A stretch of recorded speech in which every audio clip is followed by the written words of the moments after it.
So I was asked for some assistance on problems 17 and 18, so we're going to take a quick look at those problems.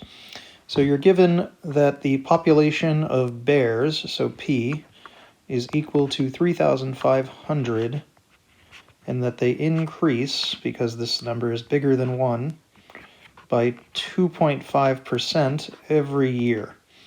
Now we're asked to rewrite this problem to reveal the monthly growth rate. So the monthly growth rate means that it would be written in this form: A equals P, which is the principal amount. P in this case would be the end amount. Ignore the variables, they're really not important what the variables are.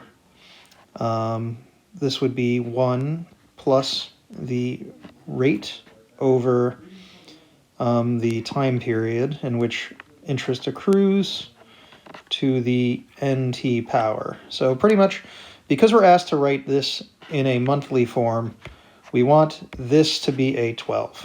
That is all that matters. Okay, so all we have to do in order to make that happen is we're going to change this problem to say 3,500 to the 1.025 to the power of 12 over 12 to the t. So all I did was pretend there's a 1 here and then rewrite 1 as a equivalent fraction of 12 over 12. Now, to be in the monthly form, I need to take the 12 in the numerator out. So I'm going to take that out. That's P equals 3,500 times 1.025 to the 1/12. So that's taking the 12 in the numerator out to the 12t power.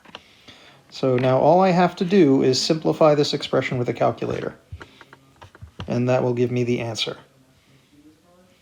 You can do this to turn any kind of any yearly rate into a rate for any type of year. So if you wanted to do quarterly, you would have written 4 over 4. If you wanted to do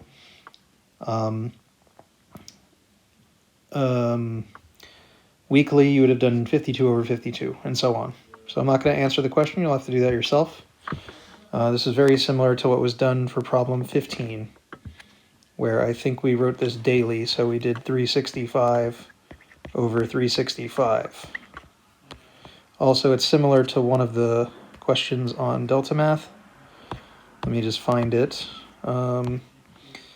Yeah, this one, not the correct question. I'll just find a similar question. This one is in yearly form, and this one's actually in like accrues every 15. No, that's actually just not a good example. Well, you can convert them into different forms. We'll get back to it in a moment. Let me just continue with the other question that I was asked about, and we'll come back to it maybe.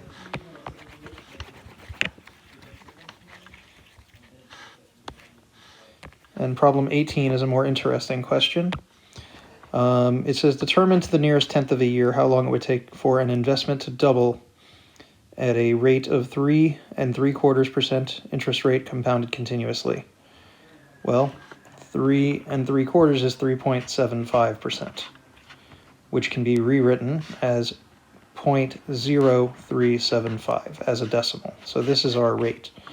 And we're told that it's compounded continuously, so that means we're using the continuous formula. So it's the final amount is going to be equal to the principal amount, or the starting amount, to times e, which is just a button in a calculator, to the rate times t to the t power. So a equals p times e to the RT power. So we're going to plug in the things we know and then just solve for the things we don't know. Now we are told that the rate is 0.0375, and we're asked for time, so that is our variable, which means we should know what P and A are. Now we actually don't. They don't give us a specific amount, but it doesn't actually matter what that amount is. Let's say the principal amount was 3. It doesn't matter what it is. It could be anything. So let's say it was 3. So I'm making this up. So if this is 3, we want to know how long it'll take for this to be 2 times 3. So I would get the same thing if I wrote this is p, and this is 2 times p. All that's going to happen is I'm going to solve this equation now for t. So I'm just going to divide both sides by the value of p, whatever it is, it doesn't matter. P and p. The p's are going to cancel out. And I'm going to be left with the equation 2 is equal to e to the power of 0.0375. And then I just have to write a logarithm that can be used for this. So there's a couple ways to do that. We can do the log on both sides thing.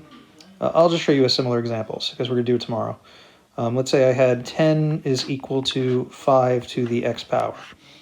As a logarithm, this can be rewritten as the log of base 5 of 10 is equal to x. And I could just plug this into a calculator and get a value. So that's pretty much what we would do here. So we would do log base e. So that's one way to do it. If your calculator doesn't have log base, which is under the math section, you can type in log of 10 divided by log of 5. This is called the change of base formula. So if you're ever given an example and you want to write it as 2 logs, you can do that as well. And you could also do it the way I showed it in the lesson, which is to write a log on both sides. So we can write this as log 10 and log 5. So I'm just going to put a log on both sides here, log 10 and log 5 to the x. And we're going to apply the power rule of logarithms, which says if I have a power, I can bring it out as a coefficient.